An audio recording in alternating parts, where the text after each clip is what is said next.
So you might have noticed that it says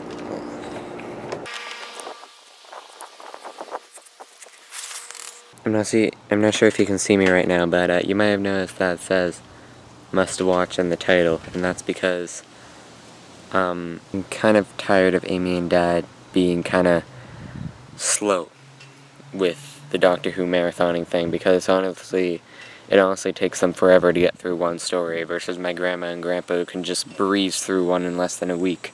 This one, it takes like months just for them to get one story done, and I'm kind of tired of that, and I think that you guys, the viewers, the subscribers, you guys kind of deserve a little bit better than this, so I'm going to be telling them like that I'm kind of a little bit mad at them, and that I'm going to want them to pick up the pace a little bit. So yeah, I just wanted you guys to know that. So the viewers know exactly what I'm about to do. Okay. Slide in a bit. You're not in the frame. A little bit closer now. You're not in the frame. Hi, frame. So Grandma and Grandpa has been doing a Doctor Who marathon since late 2012, early 2013, and they're currently on the third Doctor. Move your leg. You're not in the frame. Slide in. Average of one Doctor a year. Good for them. Yay! Thank you very much. And you guys have been on this thing for a year, and you got through one companion. Woo! I don't like where this is going. I don't exactly either. I think that we should pick up the pace a little bit. Oh, okay. That could happen. But it is summertime, and there's things to do. Fair enough. Moving on. Let's go on to the...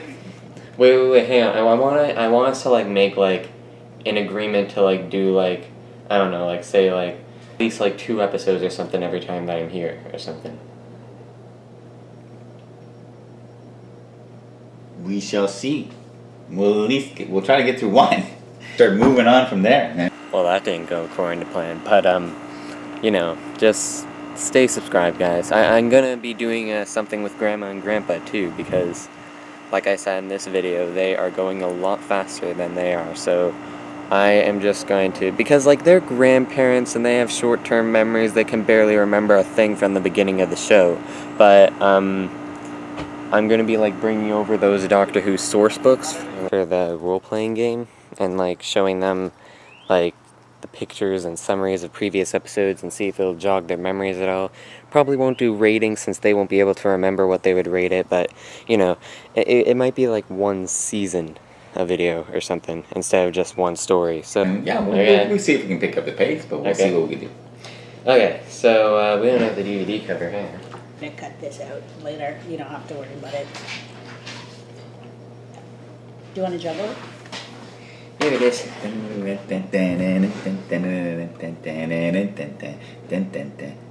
Oh, yes! Okay, so the Dalek collection. We're back. So this was Daleks Invasion of Earth 2150 AD, which, just like the first one in this collection was an adaptation of the first Dalek story, this one was an adaptation of the second Dalek story, which was the one that we watched directly before this Dalek collection. Yeah, so basically it's a reboot. Doctor Who, different characters. Daleks remain the same. The story remains the same as the Daleks down invade Earth. This is in the future after the Daleks have been successfully, almost successfully invaded and conquered Earth. I'm not sure. There's points in the movie were excellent. The cinematography was excellent. I was surprised. It seemed like it was 10 years in advance of the regular Doctor Who stuff at the time. I agree. Now, it's made for a movie set. They maybe had a movie budget, and they didn't have to do it live. We wondered why they did the same story. And I think key from that is the very fact is, at the time, most of these black and white shows, most of these BBC productions on television were made, some of them are gone forever. So here we have an opportunity to make 2 of their favorites, redo them for the people vast number of audience who wouldn't be able to have taped and rewind or gone to a friend or shared that technology or bought it at a video store. That's not available at the time frame. So this is our own time machine as it was. That's why they're repeating some of their favorite episodes for a movie format, because it's not available for the general population. Mm-hmm.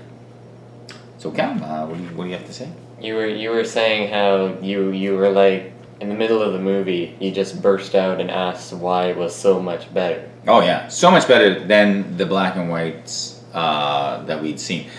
Again, and then later there was a couple moments where they kind of missed the whole idea, like the bonding of two fraternal, whether they're brothers or friends. I think with brothers in the first movie it was clear. In the second movie it was their, one had been turned into a Robo-Man type thing, and then they would have to, I don't know, do I leave him as a Robo-Man? Do I finish him off? It's kind of like the pull the plug kind of concept. That was, and then in this movie, our companion guy, who's a cop, actually runs away, saves himself instead of protecting his friend, where the two of them could have fought each other in the defense. And that scene was really bad compared to the first movie. Most of the stuff was really better.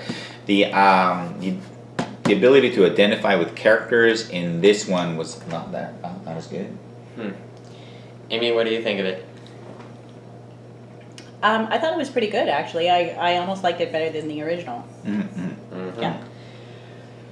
Characters aside, characters didn't like the aside. doctor. No. Didn't like the companions. Yeah. Could care less about them. It's like, they didn't really bond. There's a bit in the original production. There's a huge bond where, spoiler alert, we actually lose a companion after this movie, right? In the original, she decides to stay on Earth. Yeah, Right? I was about to say that. And in this one, there's no bonding stuff. The cinematography's better. It's better direction. Yes, I was about to say that during our interview, how there are a lot of differences. Like, for example, like, I don't know, maybe Barbara and Ian did actually get trampled by those knights and horses at the end of the last movie, but like there are a lot of noticeable differences. Like, instead of it being the doctor, Susan, Barbara, and Ian, it's the doctor, Susan, the doctor's niece, and that random police officer. Also, randomness. The intelligence test in the movie was a lot more simple and basic than in the TV show, and of course, probably the most notable one was Susan didn't get left behind on Earth. Yeah. And again, random police officer abandons one guy, lets him die, doesn't save him, and at the very end captures these criminals because he's able to go ahead back in time. But the silliness of it is.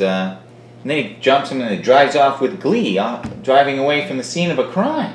It's like, I'm going to become a police inspector. Really? Not securing the scene back there? You have a jewelry store that's been broken into. Unless these criminals took every single item in the store, no, it was a smash and grab. They were after something, and they took some things. The other part of the store wasn't, don't secure the scene, don't worry about the fire, don't worry about calling it in. No, he just captures the criminals and thinks he's got them, like not a police officer would, but like a bounty hunter would. That was weird. Made no sense. Good. So hang on, Amy did. Yeah. Okay. Yeah. No, I'm good. She's good. Okay. So there you go. Daleks Invasion of the Earth 2150. 80. That's right. Not BC. Okay. Inside joke. So. The human race has never faced a greater danger. Yeah, let me check what our ratings of that other Dalek movie was. You're gonna cut this out. Yeah, of course. Edit time. Pretty much every part that we don't talk, I edited out. The Daleks Invasion of Earth 2150 tells the thrilling story of the Doctor's battle to save human population of the future from being enslaved by Robomen, doomed to serve the dreaded Daleks forever. Okay, so our ratings for the last Dalek one was apparently, Mark, you gave it a 6.5. I think, bless me. Amy gave it a 5, Hit the and I puppy. gave it a 6.5 as well. I also want to mention that in like ratings, like time travel movies rated worst to best or whatever, I would notice that this one, Daleks Invasion of Earth 2150 AD, would always be in it, but Doctor Who and the Daleks wasn't. And I was wondering why that was, but then I realized, like, why would the sequel be in there but not the original? But then I realized because in this one, it's definitely time travel. They actually go to 2150 AD and then back to the present. Not to mention that the cop goes a little bit back in time at the end. Yeah, that was a nice Whereas twist. Doctor Who and the Daleks, it could easily Self-serving. just them go to another planet and then come back. So I'll give this one maybe a 7.5 probably. Cool. I'm going with 7 because a couple of key elements are kind of rushed at the end. Cop who doesn't save his friend, and cop who doesn't secure the scene just drives away with this comical. It wasn't very comical. Just 7. I'd say a 6 for this one. Cool. Okay. There it is. Thanks for watching. Please hit that subscribe. Helps to help a little young guy out there. And see you later. Bye.